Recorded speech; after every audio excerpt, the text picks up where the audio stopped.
Hi guys, for some reason I just like talking in the dark.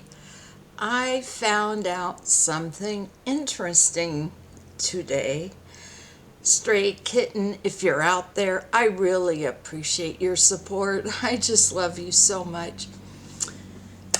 With that said, we have some trouble brewing, maybe with the Escondido City Council.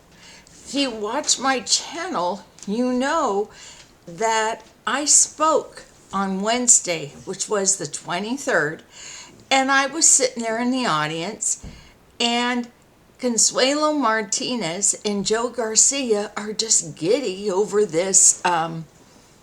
They call it a splash pad. I'm a little out of touch since I don't have any small kids or grandchildren, but a splash pad was put in Consuelo's district. And the city council members are asking questions about it. And Christian Garcia says, what are you going to do about the homeless? Because the homeless get into everything and ruin it. And this man hops up out of the audience. I believe these men that were there speaking were the contractors for the project, but he didn't introduce himself, so I don't know his name. He's a bald guy, and he said, oh, Measure I money is going to pay for patrols.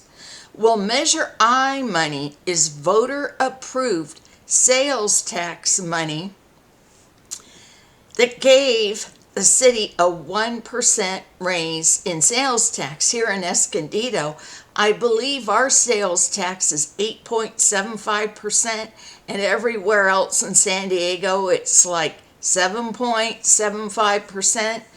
I voted against it. You're never getting any money out of me to give to the government, but it was about a 60-40 vote in favor.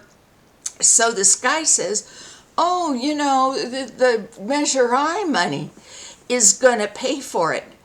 Okay, I got problems with that. For the one thing, they're going to pay for patrol. The patrols don't work to keep the homeless out of there. We've got police patrols in our neighborhood. I live near the Home Depot Center, 9th Avenue and West Valley Parkway. It's not the police officers' fault. They can't keep up with it. They clean the place up. It's looking pretty good. And the next thing you know, there's one old lady with all her trash behind Wells Fargo that loves the homeless so much. And then you find another, and then there's a cart full of garbage, and then you go to Albertsons and all these homeless dirty people are out in front of the door. And by the way, the police officers, when I talked to them the other day, did say they have diseases like scabies and contamination that could be really bad. To get around food, get on your shoes and go in the store, it's bad. It's really bad. If you're a liberal, you should feel sorry for them, but worry about the disease too.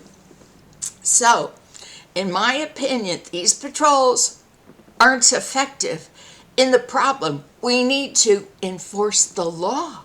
Enforce the law. The officers have their hands tied. They have told me this because of Gavin Newsom. And it is illegal to be laying around on the street and laying around on private property. They can't do anything about it. So,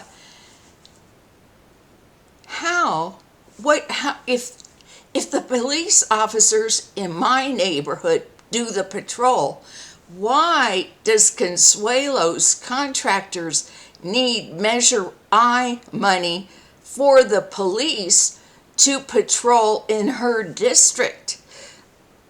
Are they paying private security? Are they paying officers overtime?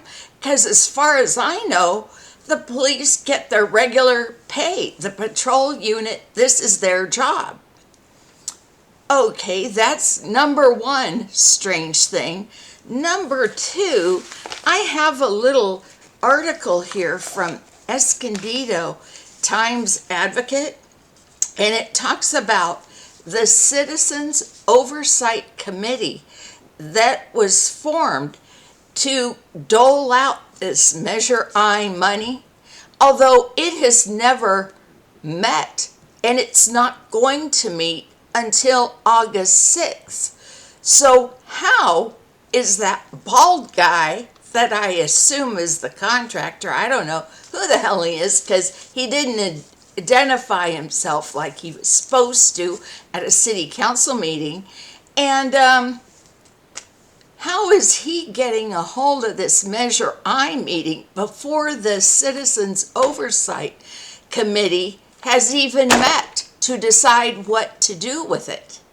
How did he get picked for that money when the committee hasn't met yet? And who gave him the money or who allocated it to him?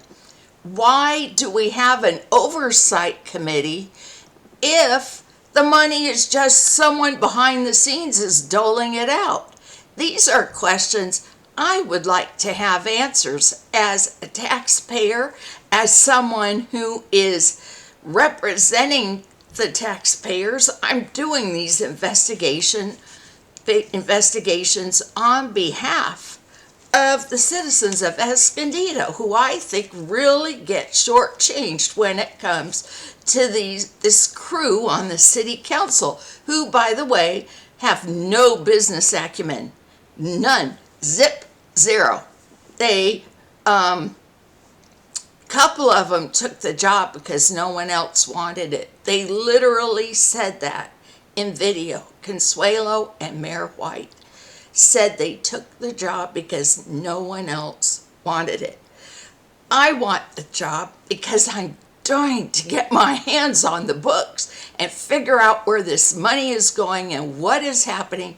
And I want to be able to go complain to someone like Congressman Darrell Issa or Donald Trump. I wrote letters to both these men regarding the homeless, and my research what shows we need to enforce the law.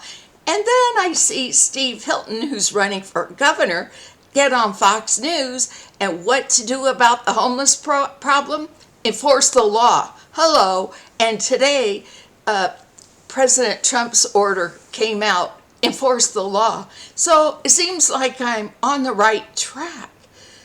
But unless they ultimately put these mentally ill addicts in a compound in the desert, whether they get treatment or not, they're going to end up right back on our doorstep, stealing packages and bicycles and defecating and urinating all over.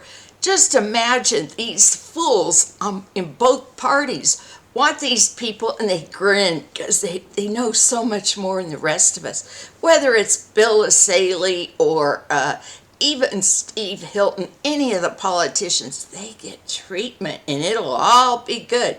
Some of these people have to go to treatment 50 times and it never helps. And they get brand new apartments where we have veterans and senior citizens living in their cars because they can't get in a place. These mentally ill addicts, homeless, choice. They made the choice to live this lifestyle, deserve to be put in facilities built in the desert to get us away from them.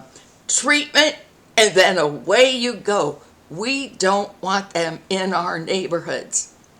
So, I don't know. See, I used to be a journalist, and I know a story, and this little scandal, it at least deserves explaining, and we'll see if 10 News picks it up. If not, maybe someone else will. You never know. Thanks for listening, and have a good evening. I've had a nice ice-cold beer brew here and watched a couple of old Bobby Sherman videos, and I'm feeling good. I'm going to really miss that man. I loved him. Have a good night.